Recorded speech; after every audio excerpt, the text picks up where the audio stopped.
Minute चीज पर ही बात करते हैं। बिस्मिल्लाह जरा माइक है और कुछ नहीं है। हाँ बोलिए बोलिए। डॉक्टर साहब आज मुबारक दिन है, एक मुबारक महीना गुजर गया है। इस तरह की दुआएं और मैसेज आपकी तरफ से पूरी कौम को, बरसगीर को, अरब अजम को, फलस्तीन को, जहां आज लोगों के पास पैसा है और मुझे कल भी सुकून मिले। अल्लाह मुसलमानों पे रहम करे। मुसलमान हर जगह तज़्ज़ुब में है, मुश्किल हालात से गुजर रहे हैं।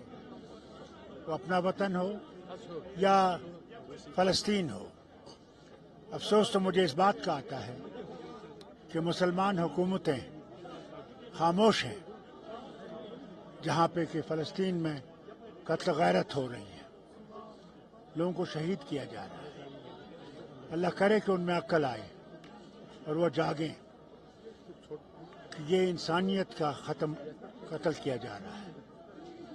हम लोग फ़लस्तीन के लोगों के साथ हैं और अल्लाह से ये दुआ कर दी है आज कि उनको इस मुसीबत से निकाले और वो बेहतर दिन देख सके और हमारा वतन भी आबाद रहे। इसमें सब कौमें जो रहती हैं वो भाईचारे में रहें, दोस्ती में और हमदर्दी में रहें, एक दूसरे को पहचानें, एक दूसरे के दीन को की इज़्ज़त करें। यही हमारी सबसे बड़ी दुआ है। अपना मुल्क हो, सब कॉन्टिनेंट हो या नेबरिंग कंट्रीज पाकिस्तान हो, कितना ज़रूरी है अमन अमान यहाँ पे भी स्टेबल हो? देखिए, मैं समझता हूँ बहुत ज़रूरी है कि हम लोग सब दोस्ती में रहें। दोस्ती में ही हम लोग तरक्की कर सकते हैं। जितना हम दुश्मनी में रहेंगे उतना हम लोग तरक्की नहीं कर सकेंगे।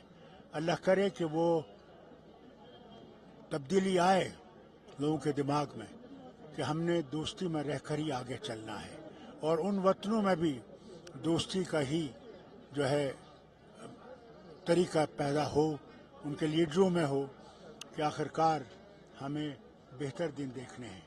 और जो जेलों में हैं उनको अल्लाह ताला जल्द से अपने घरों में मिलाए और उनकी मुश्किलें दूर करे। डॉक्टर साहब, सबमिशन ऑफ फॉर्म्स होने वाले हैं, कितना आप लोग भी 11 के जो next week submission of forms होंगे इलेक्शन प्रोसेस के हवाले से? जी, हम लोग इसी हफ्ते में इंशाअल्लाह और 2 कैंडिडेट्स का भी ऐलान कर देंगे और आपके सामने वो सब आ जाए। Thank you very much for being with us.